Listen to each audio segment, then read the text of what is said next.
हाय guys, good evening. Kavita classes में आपका स्वागत है। मैं क्लास 12 की जीव विज्ञान लेकर आया हूँ, इसका पहला लेसन, जिसमें आपको बताया जाएगा कि इसके पहले लेसन में क्या क्या आपको पढ़ना है और क्या आपके लिए इम्पोर्टेंट है। देखेंगे जीव विज्ञान, और जीव विज्ञान का मतलब होता है बायोलॉजी। किसी भी जीवों का अध्ययन करना बायोलॉजी कहलाता है। अब इसमें हमारा पहला लेसन है लेसन नंबर 1, जिसका नाम है जीवों में जन्म।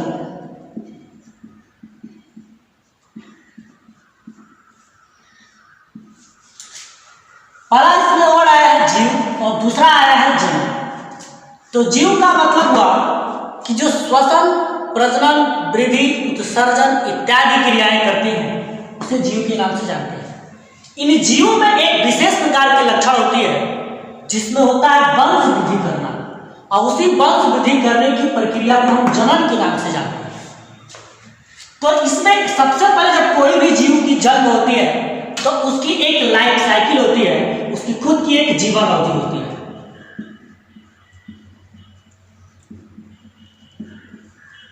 इस जीवन अवधि का मतलब होता क्या है? किसी भी जीवधारी का जन्म से उसके प्राकृतिक मृत्यु, ऐसे एक्सीडेंटल मृत्यु नहीं बल्कि प्राकृतिक मृत्यु तक के समय को हम जीवन अवधि के नाम से जानते हैं। जैसे कुछ जीव उसमें आते हैं, जिसमें पहला आपका होता है गाय। तो गाय की जो जीवन अवधि होती है वो नियरबाउंड औसतन 26 साल मानी जाती है। ठीक इसी प्रकार हंस यानी घोड़ा,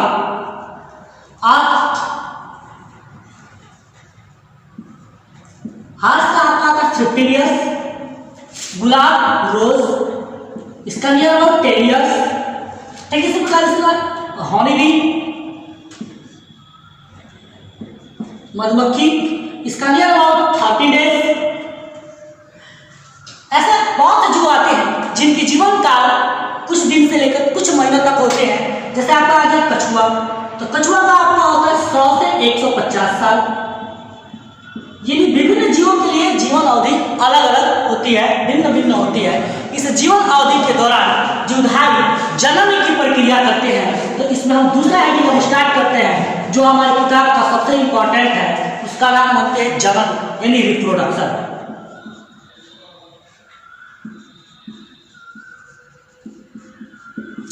अब हम देखेंगे रिप्रोडक्शन क्या है। बोलते हैं जनन यानी किसी भी जीवधारी के द्वारा अपने जैसा संतान उत्पन्न करने की प्रक्रिया को जनन कहते हैं। किसी भी जीवधारी के द्वारा अपने जैसा संतान उत्पन्न करने की प्रक्रिया को जनन कहते हैं। एक बार ध्यान से सुनिए, जरूर याद हो जाएगा। अब इस जनन की प्रक्रिया की बात करते हैं तो जन्म बताया जाता है कि जनन के कुछ प्रकार होती हैं, जनन की कुछ विधियां होती हैं, जिन विधियों को चलिए हम देखते हैं ध्यान से। इन विधियों में मुख्यतः 2 विधियां होती हैं, जिसमें पहली विधि होती है अलैंगिक जनन।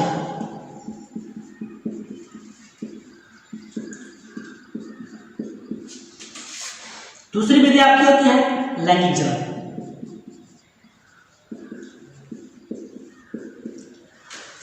ये अलैंगिक जनन और लैंगिक जनन दोनों जनन की प्रक्रिया है, लेकिन इनमें कुछ अंतर होते हैं। इस अंतर को हम देखेंगे तो सबसे पहले हम डिफाइन करेंगे अलैंगिक जनन कहते किसे हैं, अलैंगिक जनन है क्या। अलैंगिक जनन के बारे में यदि आपको पता चल जाता है तो उसमें कौन कौन से जीवों में होते हैं ये भी आपको आसानी से पता चल जाएगा। ये कोई बहुत बड़ी बात नहीं है, समझने की बात है, थोड़ा सा ध्यान दीजिए। अलैंगिक जनन यदि इस प्रकार के जनन छोटे जीवधारियों में होते हैं, निम्न जीवधारियों में होते हैं, और इस प्रकार की जनन के लिए सिर्फ एक ही जीवधारी की आवश्यकता होती है, इसमें किसी दूसरे जीवधारी की आवश्यकता नहीं होती है। जैसे अलैंगिक जनन में केवल एक ही जीव काफी है। जैसे हम जानते हैं गुलाब के पौधे की टहनी की काट के लगा दी जाए, यदि किसी गुलाब के पौधे की टहनी को काट के लगा दी जाए तो इस गुलाब में नई पत्तियां चली जाती है, फिर नए पुष्प होने लगते हैं और एक नए पौधे का निर्माण हो जाता है। तो हम देखेंगे अलैंगिक जनन की सटीक परिभाषा क्या होगा, तो बोलेंगे वह जनन जिसमें सिर्फ और सिर्फ एक ही जीव अपनी वंश वृद्धि कर सकता है, उसे अलैंगिक जनन कहते हैं। ऐसा जनन जिसमें केवल एक ही जीव अपनी वंश वृद्धि कर सकता है उसे अलैंगिक जनन कहते हैं। अलैंगिक जनन की कई विधियां होती हैं। अलैंगिक जनन की कई विधियां होती है। चलिए इसमें आपको पहला विधि आपको दिखाते हैं, जिसमें पहला आपका होता है खंडन द्वारा जनन, दूसरा आपका होता है विखंडन द्वारा जनन, तीसरा आपका होता है मुकुलन द्वारा जनन, चौथा आपका होता है कायिक जनन।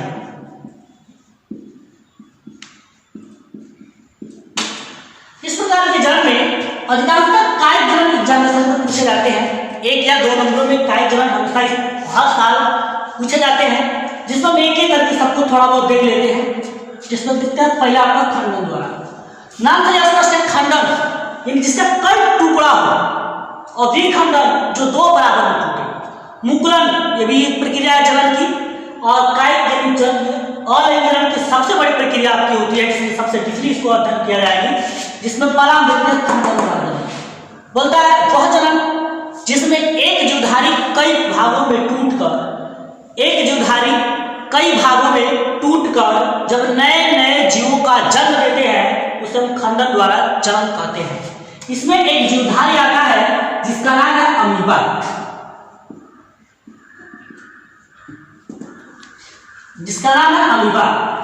अमीबा हम देखते हैं, अमीबा एक ऐसा जीव है जो काफी सूक्ष्म होता है, जिसको वाली सूक्ष्मरश्मियों के द्वारा देखे जा सकते हैं। ये जब जल के संपर्क में आता है तो जल के संपर्क में आने पर आवश्यकता से अधिक जल का ग्रहण करने लगते हैं, आवश्यकता से अधिक जल का अवशोषण करने लगता है, जिसके कारण अमीबा अपनी सामान्य स्थिति से कई गुना बड़ा हो जाता है। जिसके कारण अमीबा अपने सामान्य स्थिति से कई गुना ज्यादा बड़ा होने लगता है, और एक ऐसी परिस्थिति आती है तो अमीबा कई भागों में टूट जाता है। जितने भागों का अमीबा टूटता है, प्रत्येक अमीबा एक नया अमीबा का जन्म ले लेता है। इसीलिए कहते हैं अमीबा की कभी वास्तविक मृत्यु नहीं होती है। अमीबा की कभी वास्तविक मृत्यु नहीं होती है, अमीबा हमेशा सजीव के रूप में ही रहता है। तो इसमें देखिएगा एक अमीबा कई भागों में टूटकर कई जीवों का जन्म ले लिया, इसलिए इसको बोलते हैं खंडन द्वारा जन्म। एक बार और ध्यान से सुन लीजिए, शायद कंफ्यूजन दूर हो जाए।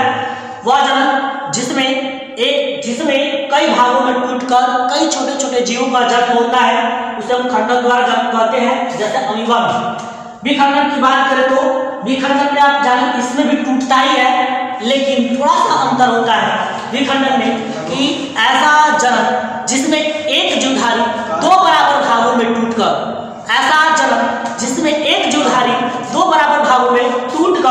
दो जीवों का जन्म देता है उसे हम विखंडन द्वारा जन्म के नाम से जानते हैं। जैसे एक ले लीजिए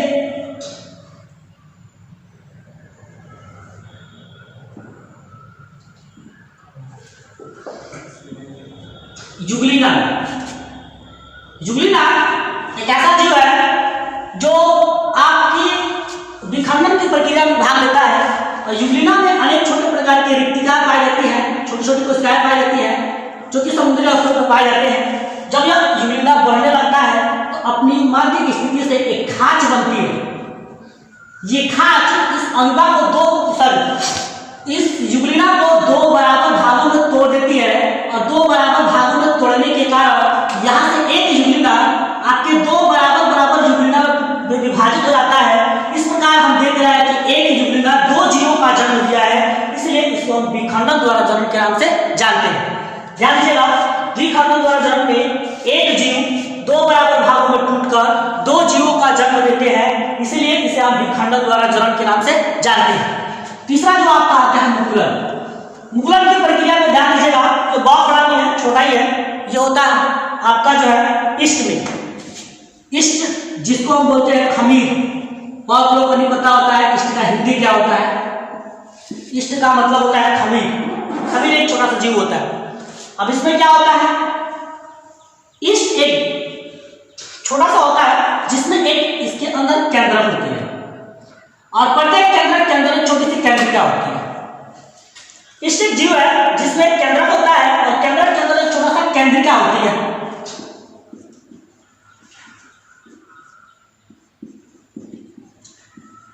इसमें होता क्या है, ये केंद्र गमनशील होता है, ये केंद्र गमनशील होता है, जो धीरे धीरे गति करते करते इसकी कोशिका कला के पास आता है। अब कोशिका कला के पास जब आता है तो यह केंद्रक इसके कुछ भाग में ऊपरी हिस्सों में चला जाता है, ऐसा कुछ संरचना बनती है। और जब ऐसी संरचना बनती है तो इसके अंदर की जो केंद्रिका होती है वह दो बराबर भागों में टूट जाती है। जैसे यह केंद्रिका दो बराबर भागों में टूटता है, इसका एक हिस्सा अंदर रह जाता है और दूसरा हिस्सा अपने शरीर से बाहर आता है। और जब दूसरा हिस्सा शरीर से बाहर होता है तो एक इष्ट से दो इष्ट का निर्माण होते हैं। जान लीजिएगा, बोलता है कि इसकी परिभाषा कैसे देंगे, मुकुलद्वारजन कह रहा है कि कोशिका के ऊपर एक गोल उभार बनता है, कोशिका के ऊपर एक गोल उभार बनता है। यह उभार अपनी मातृ कोशिका से अलग होकर एक नए जीव का जन्म देते हैं, उसे हम मुकुलन द्वारा जन्म कहते हैं। कोशिका के ऊपर एक गोल उभार बनता है, यह गोल उभार अपनी मातृ कोशिका से अलग होकर एक नए कोशिका का जन्म देता है, उसे हम मुकुलन द्वारा जन्म कहते हैं। इस प्रकार की जन्म इष्ट जैसे जीवों में होती है, इस प्रकार की जन्म इष्ट जैसे जीवों में होती है। अब अगली बार हम देखेंगे इसमें कायिक जन्म। कायिक जन्म की प्रक्रिया जैसे समाप्त होगी आपका अलैंगिक जन्म समाप्त हो जाएगा, फिर अलैंगिक जन्म की कुछ लाभ और हानियां देख ली जाएगी और लास्ट अगले वीडियो में आपको हम अलैंगिक जन्म के बारे में पूरा क्लियर कर देंगे। देखिए भाई, कायिक जन्म वेजिटेटिव रिप्रोडक्शन के बारे में लिखते हैं।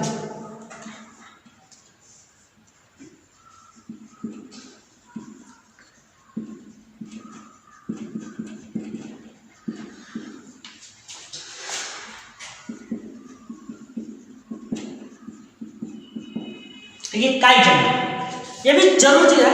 कायिक जन्म में आपको देखना क्या है, आपको देखना यह है कि होता क्या है। पहले इसकी डिफिनेशन जानेंगे, फिर इसकी विधियां जानेंगे, फिर इनकी धीरे धीरे सारे प्रोसेस क्लियर करते हैं। लास्ट में आपको एक बार 2 मिनट से 5 मिनट के अंदर पूरा आपका रिवाइजेशन क्लियर हो जाएगा। कायिक जन्म बोलता है कि जीवधारी के कोई भी अंगों से टूटकर या जीवधारी का कोई भी अंग टूटकर जब नए जीव को जन्म देते हैं उसे कायिक जन्म कहते हैं। जीवधारी का कोई भी अंग टूटकर जब नए जीव का जन्म होता है उसे कायिक जन्म कहते हैं।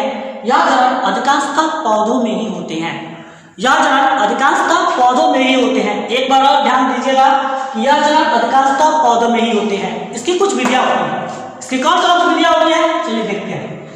अब देखिए, इसमें जब पहली विधि होती है, पहला होता है बायरूट यानी जड़ों द्वारा, बायरूट यानी जड़ों द्वारा।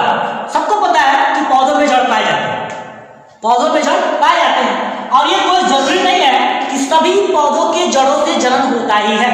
कुछ ऐसे विशेष पौधे होते हैं जिनकी जड़ों से जन्म की प्रक्रिया होती है। जैसे हम लोगों ने देखा है कि गन्ने की जब कटाइयां होती हैं तो गन्ने की कटाइयों की जो पेड़ी बच जाती है उससे एक नया गन्ना का पौधा तैयार हो जाता है। इस प्रकार की जन्म को हम जड़ द्वारा जन्म कहते हैं। अब किसी पौधे की जड़ से नया पौधा बनना ही, किसी पौधे की जड़ से नया पौधा बनना ही जड़ द्वारा जन्म कहलाता है।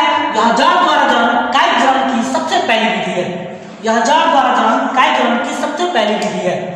दूसरी जो आपका आता है वह आपका आता है तना द्वारा बाई स्टेम, यानी तना द्वारा जन्म भी आपको देखने के लिए मिलते हैं।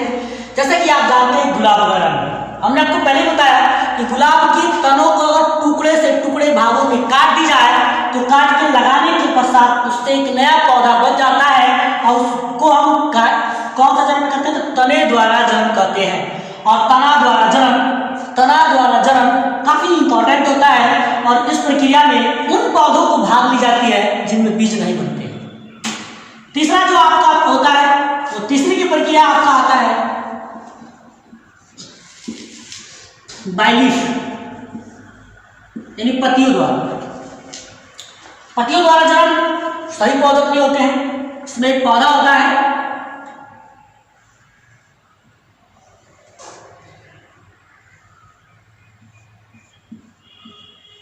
यह है ब्रायोफिलम की पत्ती।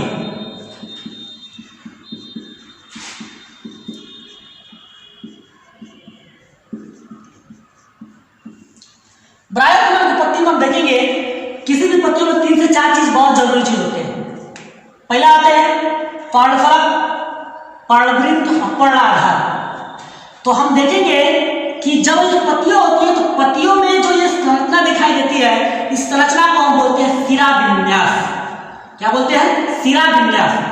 अब ब्रायोफ्लम की पत्ती जब अपने पौधे से टूट करके अलग होता है, ब्रायोफ्लम की पत्ती जब अपने पौधे से टूट करके अलग होता है, अब वो जो नमी के संपर्क में आता है, जब नमी के संपर्क में आता है तो जहां जहां से इसकी शिरा विन्यास होती है, उन शिरा विन्यासों से एक नया पत्तियां बनने लगते हैं, एक नया पौधे बनने लगते हैं। जहां जहां से शिरा विन्यास निकली होती है, वहां वहां से एक छोटे छोटे पौधे अंकुरण होने लगते हैं, और अंकुरण होकर यह पौधे या छोटे छोटे पौधे एक ब्रायोफ्लम का नया पौधा तैयार कर लेता है। इसलिए इसे हम पत्तियों द्वारा जनन कहते हैं।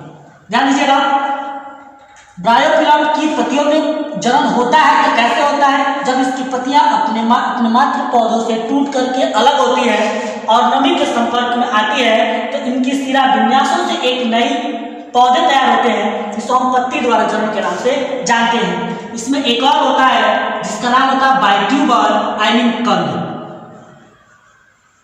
यानी कंद के द्वारा। अब कंद में होता है कैसे? कंद में आप देखते हैं एक होता है आलू।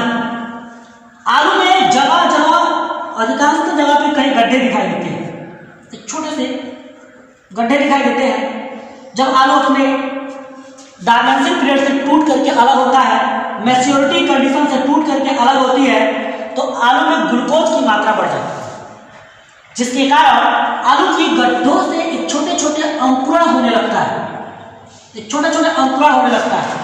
अब हम इनको क्या करते हैं, काट करके जब बोते हैं तो इनकी यहाँ से एक नए पौधे निकलते हैं। यह पौधे अपने वनस्पतिक वृद्धि करते हैं, और वनस्पतिक वृद्धि करने के कुछ समय के पश्चात आलू की जड़ों में एक नया पौधा, नया आलू के कंद बनने लगते हैं। आलू की जड़ों में एक नया कंद बनने लगते हैं, इसलिए इसे हम ट्यूबर द्वारा जनन के नाम से जानते हैं। एक बार देखेंगे पूरी चैप्टर में क्या क्या पढ़ने वाले हैं। पहला आपका क्लास 12 की बायोलॉजी लेसन नंबर 1 जीवों में जन्म। इसमें पहली चीज था हमारा जीवन अवधि। हमने आपको पहले ही बताया किसी भी जीवधारी को जन्म से उसके प्राकृतिक मृत्यु तक के समय को जीवन अवधि कहते हैं, जो कि अलग अलग जीवों में अलग अलग होती है। जैसे गाय 26 ईयर, घोड़ा 50 साल, गुलाब 10 ईयर्स, हानि मधुमक्खी लगभग 30 दिनों तक, कछुआ 100 से 150 साल। इसके पश्चात हम मेन चैप्टर चल रहे हैं जनन। और जनन में हमने आपको बताया किसी भी जीवधारी द्वारा अपने जैसे संतान उत्पन्न करने की प्रक्रिया को जनन कहते हैं। जनन में कुछ विधियां होती है, अलैंगिक जनन और लैंगिक जनन। अलैंगिक जनन हमने आपको बता दिया कि इसमें किसी को सिर्फ एक ही जीव भाग लेता है। इसकी कुछ विधियां होती है, जिसमें पहला होता है खंडन, विखंडन, मुकुलन, कायिक। हम देखते हैं इसमें सबसे इंपॉर्टेंट हमारा कायिक जनन गया। कायिक जनन में होता क्या है कि पौधों का कोई भी हिस्सा टूटकर जब अपने जैसा नया पौधा बनाता है, वह कायिक जनन कहलाता है। इसकी कुछ विधियां होती है, जिसमें पहला आपका होता है जड़ द्वारा, तना द्वारा, पत्ती द्वारा, और एक होता है कंद द्वारा। ये चैप्टर आपके लिए काफी इंपॉर्टेंट रहता है। अगले पार्ट में आपको लेके आते हैं लैंगिक जनन। लैंगिक जनन में आपको अच्छे से समझा दी जाएगी। आशा करते हैं कि आपको समझ में आया होगा। समझ में आए तो लाइक और सब्सक्राइब जरूर कर दें। जय हिंद।